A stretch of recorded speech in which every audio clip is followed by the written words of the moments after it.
ಇವತ್ತು ಬೇಸನ್ ಉಂಡೆ ಬೇಸನ್ ಲಾಡು ಏನಂತಾರಲ್ಲ ಅದು ಯಾವ ರೀತಿ ಮಾಡಬೇಕು ಅಂತ ನಾನು ತೋರಿಸ್ಕೊಡ್ತಾ ಇದ್ದೀನಿ ಇಲ್ಲಿ. ಯಾವುದೇ ತೊಗೋರಿ ಒಂದೇ ಅಳತೆ ತೊಗೋರಿ. ನಾನು ಏನು ಮಾಡೀನಪ್ಪ ಅಂದರೆ ಇದೇ ಒಂದು ಡಬ್ಬದಿಂದ ಏನಪ್ಪ ಅಂದರೆ ಒಂದು ಡಬ್ಬ ಕಡಲೆಬೇಳೆ ಹಿಟ್ಟು ತೊಗೊಂಡಿದ್ದೀನಿ. ಪುಡಿ ಮಾಡಿಟ್ಕೊಂಡ್ರೆ ಸಕ್ಕರೆ ಅದರಲ್ಲೇ ಏಲಕ್ಕಿ ಹಾಕಿ ಪುಡಿ ಮಾಡಿಟ್ಕೊಂಡೀನಿ.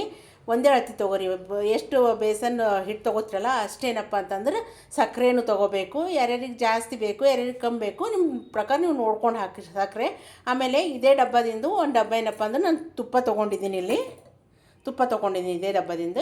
3 ಇಂಗ್ರೀಡಿಯೆಂಟ್ಸ್ ಬೇಕು. ಯಾವ ರೀತಿ ಮಾಡಬೇಕು ಅಂತ ನಾನು ತೋರಿಸ್ಕೊಡ್ತೀನಿ. ಸರಳವಾದ ವಿಧಿಯಲ್ಲಿ ತೋರಿಸ್ಕೊಡ್ತಾ ಇದ್ದೀನಿ ಇವತ್ತು ನಾನು.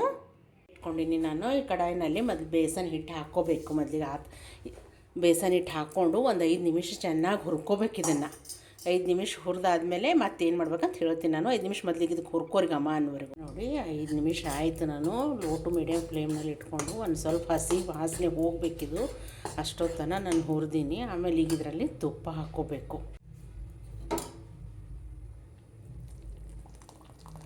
ಈ ರೀತಿ ತುಪ್ಪ ಹಾಕ್ಕೊಂಡ್ಮೇಲೆ ಚೆನ್ನಾಗಿ ಹುರ್ಕೋಬೇಕು. ಗಮ್ಮಂತ ವಾಸನೆ ಬರೋವರೆಗೂ ಚೆನ್ನಾಗಿ ಹುರ್ಕೋಬೇಕು. 10 ನಿಮಿಷ ಆಯಿತು. ಈ ರೀತಿ ತುಪ್ಪ ಎಲ್ಲ ಬಿಟ್ಕೋಬೇಕಿದು. ಚೆನ್ನಾಗಿ ತುಪ್ಪ ಬಿಟ್ಕೋತದೆ.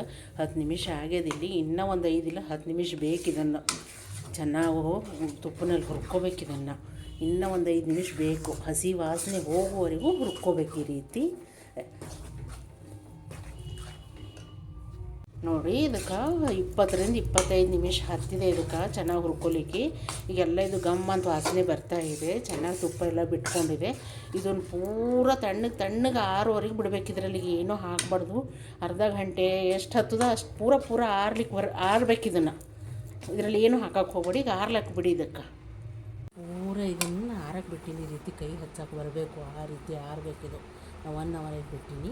ಈಗ ಇದರಲ್ಲಿ ಏನು ಮಾಡಬೇಕಂದ್ರೆ ನಾವು ಪುಡಿ ಮಾಡಿ ಇಟ್ಕೊಂಡ ಸಕ್ಕರೆ ಇರ್ತದಲ್ಲ ಅದನ್ನು ಹಾಕ್ಕೋಬೇಕು.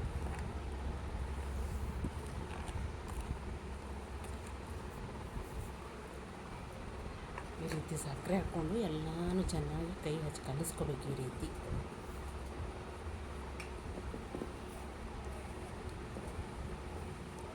ಆರಾದ್ಮೇಲೆ ಸಕ್ಕರೆ ಹಾಕ್ಕೋಬೇಕು. ಇದನ್ನ ಹಿಟ್ಟು ಸುಡ್ತಿರುವಾಗ ಸಕ್ಕರೆ ಹಾಕ್ಕೊಂಡ್ರೆ ಪಾಕ ಆಗಿಬಿಡ್ತದೆ.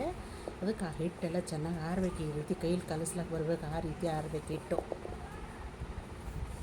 ನೋಡಿ ಈ ರೀತಿ ಎಲ್ಲ ಸಕ್ಕರೆ ಚೆನ್ನಾಗಿ ಕಲಿಸ್ಕೊಂಡಿದ್ದೀನಿ. ಆಮೇಲೆ ನಿಮ್ಗೆ ಯಾವ ಆಕಾರ ಬೇಕು, ಚಿಕ್ಕದು ಆಕಾರ ಬೇಕಾದರೆ ಚಿಕ್ಕದು ಆಕಾರಕ್ಕೆ, ದೊಡ್ಡದು ಆಕಾರಕ್ಕೆ ಬೇಕಾದರೆ ದೊಡ್ಡದು ಆಕಾರಕ್ಕೆ ಈ ರೀತಿ ಉಂಡೆನ ಕಟ್ಕೋಬೇಕು.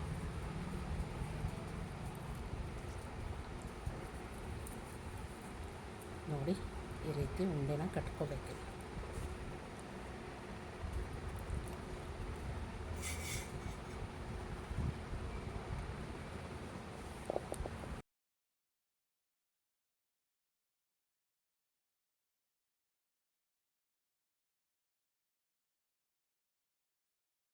ಸಾಫ್ಟಾಗಿ ಬಂದಿದೆ. ಒಳಗಡೆ ಎಷ್ಟು ಸಾಫ್ಟ್ ಚೆನ್ನಾಗಿ ಬಂದಿದೆ. ಈ ರೀತಿ ಒಂದು ನೀವು ಮನೆಯಲ್ಲಿ ಮಾಡಿಕೊಂಡೆ ನೋಡಿ.